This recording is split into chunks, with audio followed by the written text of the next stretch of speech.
तो बाबा, मैं बिना सोचे समझे कैसे आप पर भरोसा कर दूँ? कैसे मैं आस्तिक बन जाऊँ? बाबा, क्या आप मुझे ऐसा कुछ महसूस करवा सकते हैं या ऐसा कुछ ज्ञान दे सकते हैं, ऐसी कोई टचिंग दे सकते हैं जिससे मैं तुम पर बिलीव कर सकूँ? क्योंकि मैं रेडी हूँ बाबा तुमसे जुड़ने के लिए, तुमको एक्सेप्ट करने के लिए, तुम्हें स्वीकार करने के लिए, बट मुझे कुछ तो ऐसा दो। मेरे मीठे बच्चे, तुम्हारा यह कहना कि बिना सोचे समझे आस्था कैसे रोक दूं, मुझे बहुत ही अच्छा लगा। बाबा कभी नहीं कहता कि तुम आंखें बंद करके मुझ पर विश्वास करो। मैं तो ज्ञान का सागर हूँ और ज्ञान का अर्थ ही है समझना। विश्वास के लिए तुम्हें किसी चमत्कार की नहीं, बल्कि अनुभव की आवश्यकता है। मैं तुम्हें 3 ऐसी बातें बताता हूँ जिन्हें तुम आजमा कर देखो। अगर तुम्हें शांति और सत्य का अनुभव हो, तब तुम मुझ पर भरोसा करना। तर्क और ज्ञान की कसौटी।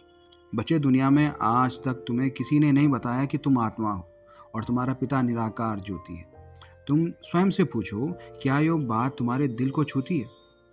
क्या तुम्हें नहीं लगता कि तुम इस हाड़ मांस के शरीर से कुछ अलग हो?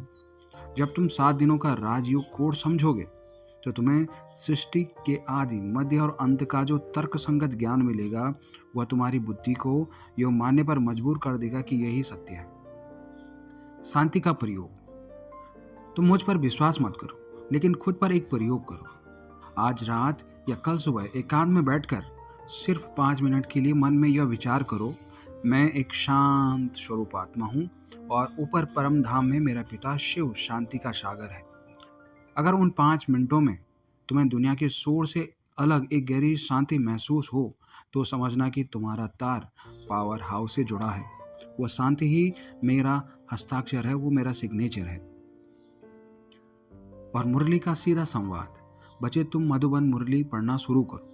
तुम देखोगे कि जो सवाल तुम्हारे मन में उठते हैं, उनका जवाब तुम्हें उस दिन ही मुरली में मिल जाएगा। जब ऐसा बार बार होगा कि तुम्हारी दुविधा का समाधान बिना बताए मुरली में मिल रहा है, तो तुम्हारा विश्वास अचल अडूल हो जाएगा, जो मेरा तुमसे वादा है। बच्चे, सिर्फ 3 दिन के लिए तुम मुझे अपना सखा मानकर देखो। अपनी हर बात मुझे सुनाओ और कहो, बाबा अगर आप सच में हो तो मुझे रास्ता दिखाओ। मैं तुम्हें एक संकेत और प्रेरणाएं दूंगा, ऐसे ऐसे संकेत और ऐसी ऐसी प्रेरणाएं दूंगा कि तुम खुद कहोगे, हाँ बाबा, आप मेरे साथ हो। मैं अंध श्रद्धा नहीं, दिव्य चक्षु देने आया हूँ। तुम अपनी बुद्धि का इस्तेमाल करो, खोज करो, और जब तुम्हारा दिल गवाही दे, तभी अपना हाथ मेरे हाथ में देना। नमस्ते बच्चे, सत्य की खोज में मैं तुम्हारे साथ हूँ।